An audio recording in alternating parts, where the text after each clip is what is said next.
C'est absolument extraordinaire. Si vous pouviez tous vous mettre sur les marches. Allez.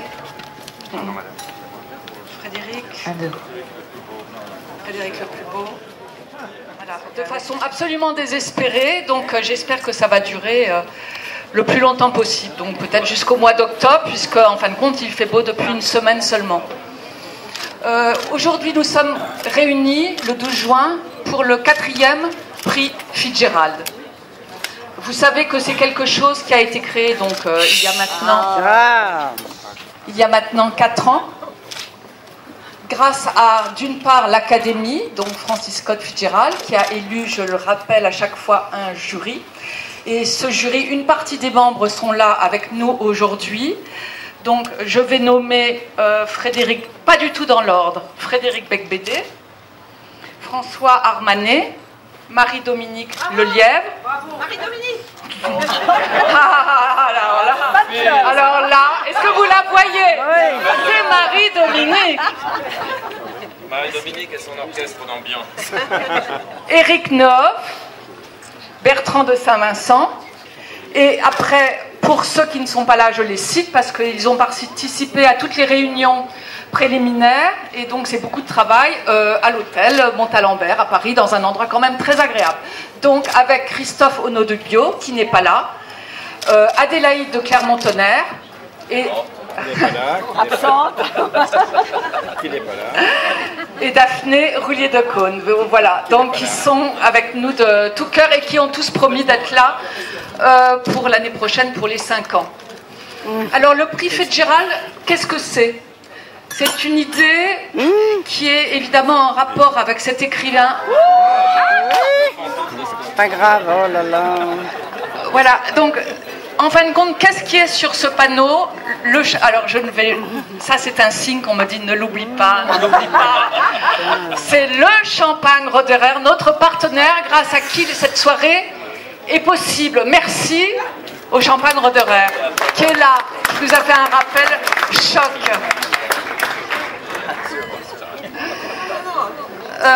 Donc évidemment, ce prix Fitzgerald en souvenir de qui? De Scott et Zelda qui ont vécu là dans les années 25 et 26, et vous avez eu l'année dernière pour tous dans les journaux, vous avez vu ça aussi au Festival de Cannes, vous savez qu'il y a eu le film Gatsby qui est sorti l'année dernière, et donc évidemment nous avons surfé toute l'année dernière sur cette histoire qui traverse le temps. L'objet du prix, c'est de trouver un écrivain de langue française ou de langue étrangère, mais il faut qu'il soit traduit en français. Ça peut être un roman, ça peut être des nouvelles, ça peut être une œuvre, ça pourrait être aussi quelque chose avec des photos, une histoire, ça peut être aussi un scénario. N'oubliez pas que Fitzgerald a aussi travaillé pour le cinéma. Donc, et l'objet, c'est de vraiment trouver une écriture, un écrivain qui va le plus possible se rapprocher du style élégant, léger, et qui portraitise si bien un monde contemporain d'aujourd'hui. C'était la légèreté de Fitzgerald, c'est cette façon de monter sur la crête des choses et des sentiments, avec ce sentiment que toujours quelque chose allait finir. C'est l'esprit de Fitzgerald. Et ce qui s'est passé ici, ces 2 années qu'il a passées ici, se sont terminées en 26. Il a quitté après la Villa Saint-Louis, qui allait donc devenir l'hôtel Belle-Rive, et il n'est jamais revenu. Donc il faut que tout le monde sache que ces quelques mois passés ici, dans l'imaginaire des gens, je le rappelle toujours, on dirait que c'est 30 ans, ça a été quelques mois. Voilà. Et nous sommes là aujourd'hui à cause de ces quelques mois qui ont marqué à jamais le Belle-Rive. Aujourd'hui donc, avec le jury, nous allons remettre donc le 4e prix. Je vais donner la parole à Bertrand de Saint-Vincent qui va vous en parler sûrement mieux que moi. Sachez que toutes les réunions qui ont eu lieu à Paris, donc pour trouver ce prix, pour le choisir, sont à chaque fois passionnantes. Je veux dire que j'essaye de temps en temps de dire un mot, mais c'est tellement brillant. Je veux dire, ils sont tellement intelligents, ils ont tellement d'humour, je veux dire, ils sont décapants. Quelqu'un dit méchant, mais pourquoi méchant? Est-ce que j'ai dit ça? Non. Ils sont délicieux. Voilà. Tous. Voilà. Mais c'est C'est vraiment un prix fantastique. Je suis très contente que ça ait lieu ici. Et c'est en train de devenir un grand prix. Pour ceux qui sont là, peut-être pour la 4e fois, je crois qu'ils se rendent compte de la différence des gens qui sont là. Voilà. Alors oui, Frédéric, d'une sagesse folle, me rappelle les différents lauréats. Donc la première année, c'était Jonathan Dee, les privilèges. Après, c'était Immortals, les règles du jeu. L'année dernière, c'était Jeffrey Eugénides, le roman du mariage. Et cette année, c'est, vous allez le savoir tout de suite. Merci à tous et rendez-vous pour le prochain prix. Merci. Il n'est pas facile de parler après Marianne, parce qu'après tout le bien qu'elle a dit de nous, je pense, je suis allé voir votre premier film, Métropolitan, pardon. Le prochain, parce que Witt est en train de tourner une série qui s'appelle The Cosmopolitans, je crois. Donc Metropolitan, ça se passait à New York, dans des grands appartements, avec que des jeunes gens très dandy, en smoking, qui marchaient dans la neige et parlaient beaucoup. Et ce film m'avait vraiment fasciné, donc je vous ai cherché, mais à l'époque vous n'étiez pas très connu. Et maintenant je sais où vous étiez donc au Club, qui est une discothèque ultra select bien sûr de New York, que vous avez hanté et dont on retrouve les personnages et l'action dans votre roman, Les derniers jours du disco, qui vient d'obtenir donc le prix Scott Fitzgerald, à l'unanimité, je précise. Pourtant, avec un jury aussi perfide, c'est très difficile d'avoir l'unanimité. Donc c'est même suspect, mais bon, vous l'avez obtenu.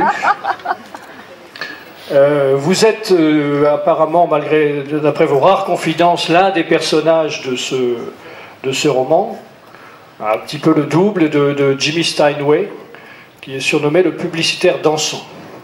Celui qui se fait virer. Voilà, donc je vous demanderai après d'effectuer quelques pas de danse pour justifier cette réputation. On y tient.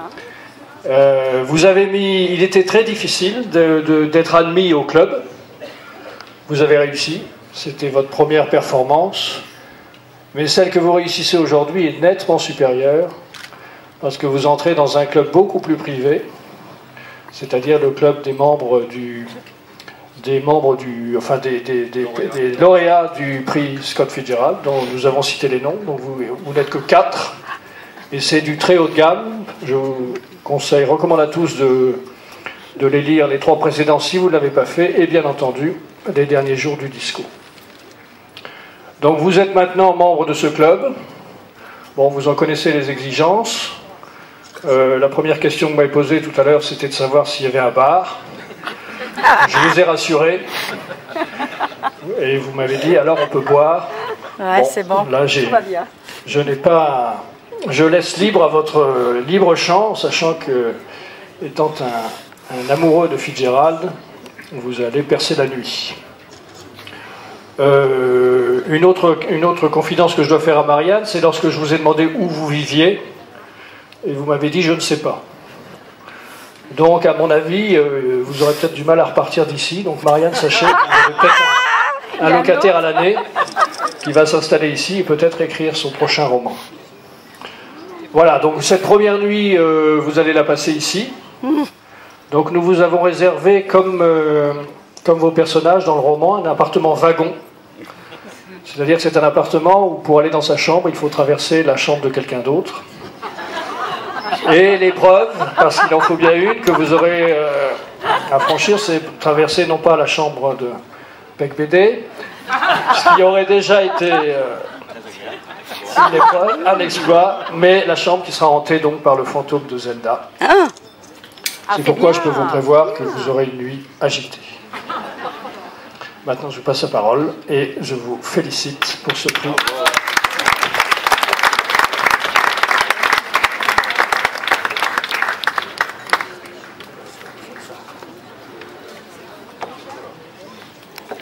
Donc nous vous remettons, je laisse la parole à Marianne.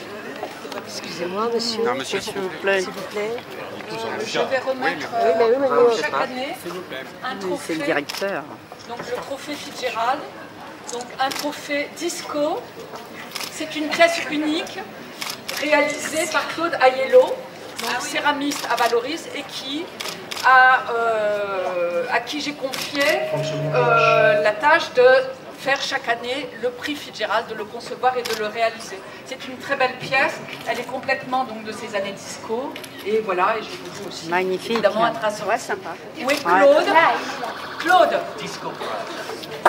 Voilà. C'est un très grand artiste. Merci. Donc,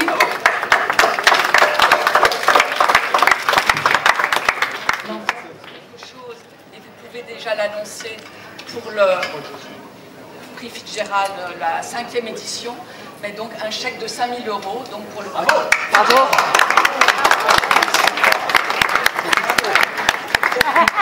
C'est beaucoup trop.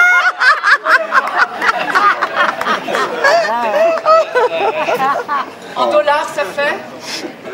Bon, merci beaucoup. Maintenant, je peux chercher un loyer. Un appartement ici.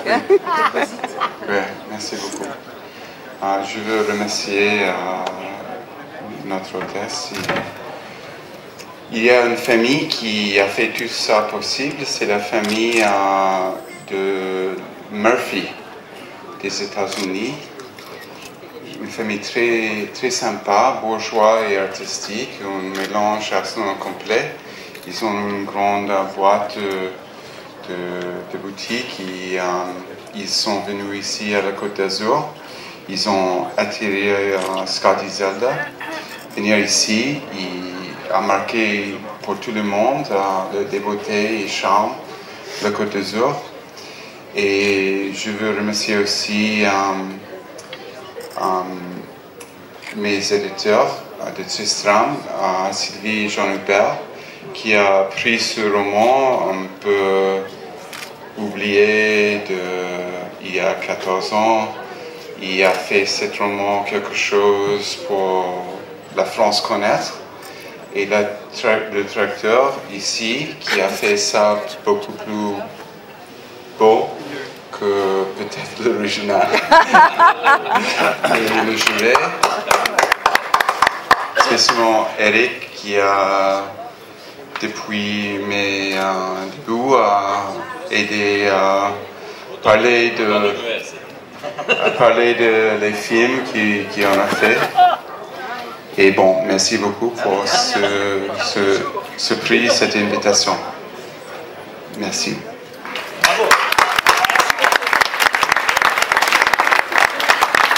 Merci à tous.